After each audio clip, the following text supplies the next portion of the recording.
What's up, everybody? Thanks for clicking into Sportsnaut. So glad to be joined by Parker Kligerman this afternoon, NASCAR driver and also one of NBC's racing analysts. Parker, thanks for being with me. Let's hit on some big NASCAR topics from the weekend at Phoenix if we can. Let's start with Martin Truex Jr. It seems like, at least from my vantage point, and I think a lot of other people's vantage point, the first top tier contender to really win a race so far early in the season.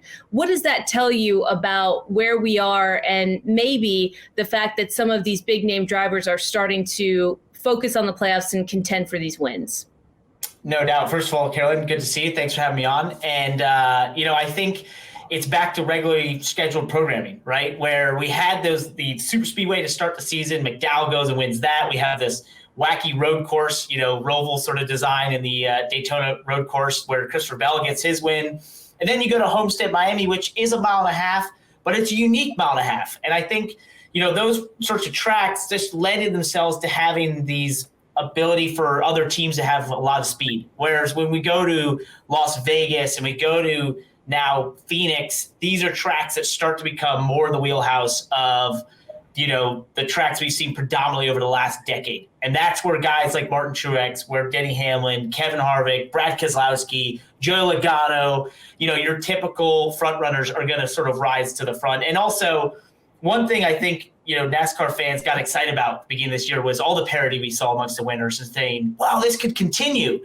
The problem is, even for those smaller teams that have those great successes, and it looks like it's something that can continue, when you get over the course of a 36-race season, that is really hard for a smaller team to compete against those larger teams week in and week out, even if they start with a great amount of success and speed. So as we get more in the season, I expect to see the usual suspects continue to keep winning.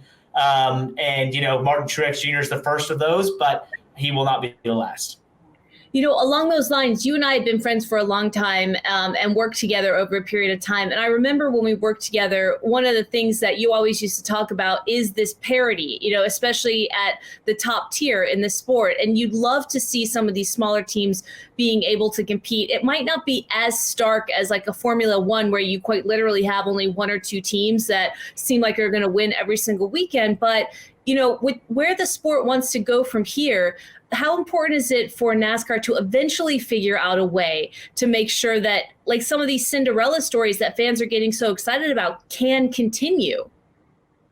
No doubt. It's a great point because, it's something that as a sport 20 years ago, we sold the idea of anyone could win on any given Sunday. And, as we got more sophisticated, the technology rose, the cost went up, that sort of went away. And what we've seen probably in the last 2 years is NASCAR starting to institute things behind the scenes that have probably allowed some of the parity we've seen at the beginning of this year. And that is they've put development freezes in, they've put freezes on certain areas where you can work on the race car.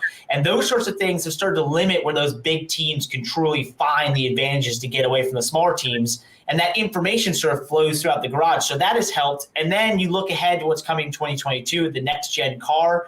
That's the next step of that, where so many of the things that we build by hand at each one of these shops, that every team has a specific person who's so talented at doing that one little thing, that's all going away. The next gen car is a car that's parts and pieces built by a manufacturer, and then you just put them together.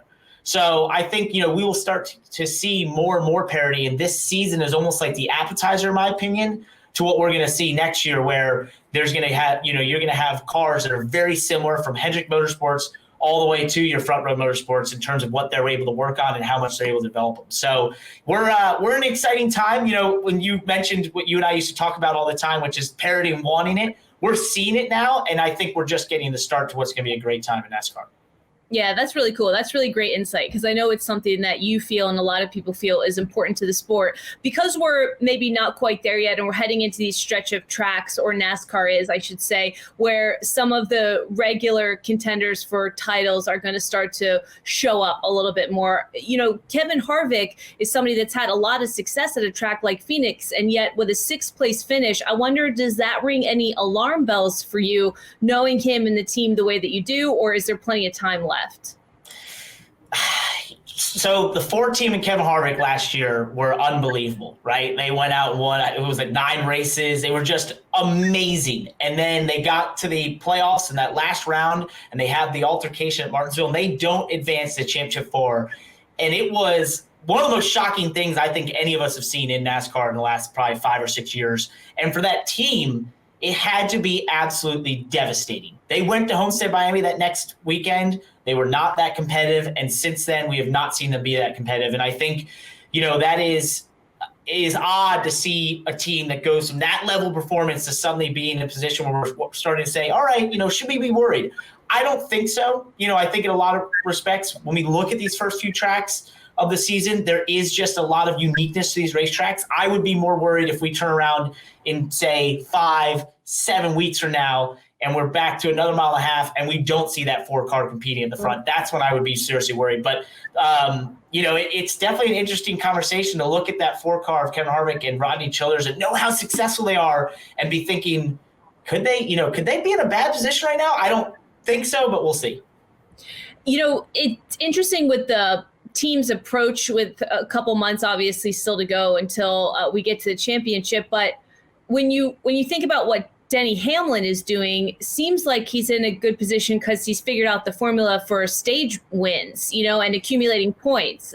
Is that something that you think they should be comfortable where they are right now in terms of what they're doing right now? Not necessarily going for it all and taking home these wins, but always kind of being right there when the points accumulation matters the most. We've seen teams in the last probably, 3 or 4 years that we've had the stage points, really find ways to use those to their advantage. We've seen teams that maybe went after stage points instead of race wins at times, trying to sort of accumulate points and sort of moneyball their way into the playoffs.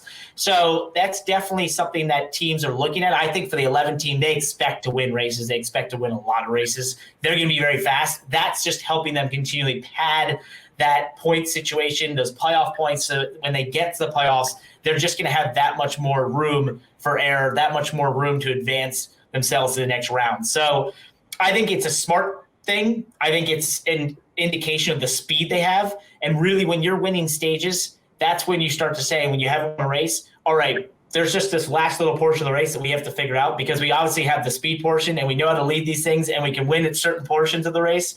Now we just need to execute in that last bit and we'll get into victory lane. So I think the 11 team has to be feeling very positive.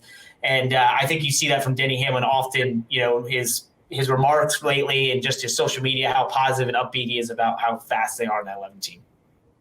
What's your assessment of where Joey Logano and his team are at right now? It seems like they need to figure out a way to win. They came into the Championship 4 last year at Phoenix and were very competitive and very close to possibly, contending with Chase Elliott in that race. And I think for Team Penske, you're seeing all the makings of a team that is going to go on a winning streak here. But amongst the 2-car, amongst the 12-car, the 22-car, he led a lot of laps this past weekend at Phoenix. He was in position. If that last caution doesn't come out, I think Joey Logano wins this race this past weekend at Phoenix. So I think Team Penske is in a very good position overall. And it really is just small execution factors that have kept them out of victory lane. But when I look at the performance of all 3 of those cars, you have to be feeling very good if you're a Team Penske fan. And I think for Joey Logano and that 22 team, they have to be feeling very good because they have everything they need right now to get in victory lane. And, barring just a couple little differences in that race this weekend, they would have been already. It's interesting to hear a Truex team say afterwards that it's hard for the regular person to understand just how perfect everything needs to be in order to get the win on Sunday. The opportunity to race at a track like Phoenix with the playoff implications and having that track be featured so prominently. I know it's early in the season, but is there an advantage for some of these big top tier teams who are now going to start, flashing that brilliance and winning these races to just accumulate as much data as they can? I think it could only help. Last year we saw teams that were competitive at Phoenix in the spring race be competitive in that last race.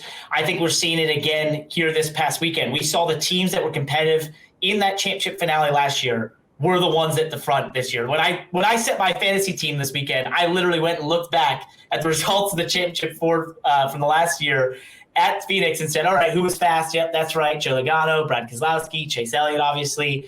Denny Hamlin, and that's literally how I set my lineup. So I think it is that track is in for sure, is one of those places where when you have it figured out and you have the package, it's not going to get away from you, and it's not going to be one of those tracks that suddenly you show up and don't know how to get around. So it can only help for those teams that expect to be a part of the championship four to be competitive there. If you're a team, though, that is expected to win races and is doing really well and you don't run well at Phoenix in the spring, that is worrisome. Because if you expect to be a part of the championship four and to roll in there and be able to we've shown you have to win the race to win the championship. If you're expecting to do that and you're not having the speed here in the spring race, that's when you seriously turn around and say, okay, we need to do something to figure this out, whether it's going to the simulator, whether it's talking to your teammates, looking at data. You've got to find a way to find some speed at that racetrack because it's so important. I feel like you just divulged a really important fantasy tip. I mean, my team always sucked. Is it as simple as going back in history and looking at the past winners on a track like that? I think it's kind of like investing, where it's no past performance is no indication of future success. It's no exact indication, but it was a strategy I employed, at least for Phoenix, just thinking, this is such a unique track. I believe this, when you're fast there, you just have it. And not a lot had changed from, November to this year, and the way they put down the traction compound, everything looked very similar. So I said, you know what, I'm going to go with this. Who knows? And it turned out to be pretty right. I think I won my fantasy league yesterday. So I think it's definitely a way to, if you're getting into NASCAR fantasy, it's at least a starting point to say, hey, if they were good there a year ago or 6 months ago, they're probably still good there if a lot hasn't changed. Well, if there are novice retail investors like myself out there that are getting into NASCAR fantasy, I mean, when you look at all of the drivers that have won up to this point, and then, of course, seeing Truex win, I mean, what other names would you kind of throw out there as maybe some smaller teams or somebody else that you have your eye on that doesn't necessarily fit into these bigger topics that we've been talking about? I've been looking for Ganassi, the 42 and the 1 car to sort of show up here as of late, especially Ross Chastain getting that big break in the 42 car. Been very quiet here to start the season, except for running into Kyle Busch yesterday a little bit. But other than that, has been very quiet, not having great results. So I look for him to sort of show up. I want to see if Roush Fenway can replicate the speed they showed at the beginning of the Homestead Miami race with Chris Buescher and Ryan Newman. They were amazingly fast, and I want to see if they can sort of find that a little bit. Back to Benedetto. He's in a very precarious position this year where he knows his ride is being taken over by Austin Cindric at the end of this year. He's sort of trying to, be in a job audition at this time, and he's had a terrible start of the season and finally got at least a solid finish at Phoenix, finishing 14th. So there's a lot of stories out there. And then one other that, if you're a fantasy player and you might be starting to pay attention to some great picks, one that I've had my eye on is those JTG cars of Ricky Stenhouse Jr. and Ryan Preece. They have showed a lot of speed. Ricky Stenhouse has consistently found himself running the top 10 and beating some teams that he probably shouldn't be. So I think that is a very interesting team to keep your eye on as we head here into the spring months of, maybe a great pick in terms of, cost, and also maybe a pick to use at certain racetracks where you don't want to use some of the top contenders. All right. Great stuff from Parker Kligerman. Parker, thanks for being with us.